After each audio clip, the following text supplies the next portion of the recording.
Alors, sur le projet de loi sur les déserts médicaux, j'ai participé à la manifestation des internes le début mai. C'était formidable. C'était formidable parce que j'ai vu plein d'internes qui ne sont pas des gens qui sont habitués aux manifestations. Là, qui se battaient, et moi j'ai bien vu la conscience qu'ont les internes de ce que doit être leur métier.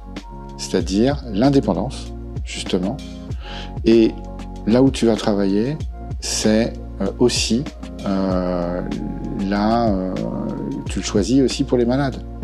Si tu peux pas travailler dans un endroit, c'est pas parce que t'es quelqu'un avide d'argent. Il faut arrêter de dire que les médecins sont des gens avides d'argent, ils auraient fait un autre métier.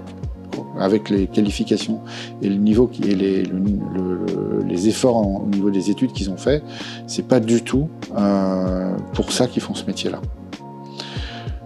Les internes ont été en grève et continuent à se battre contre cette loi pour pouvoir exercer leur métier correctement.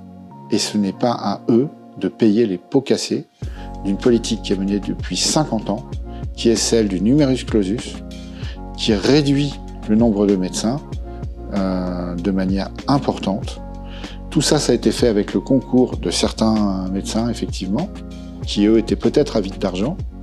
Mais en tout cas, ce qui est sûr, c'est que ceux qui manifestaient, ils n'étaient pas pour le maintien du numerus clausus. Ils étaient pour qu'il y ait plus de médecins. Parce que le problème, c'est qu'on va les prendre où, les médecins ? On va les prendre où, on veut les mettre dans les déserts médicaux, mais on va les prendre où ?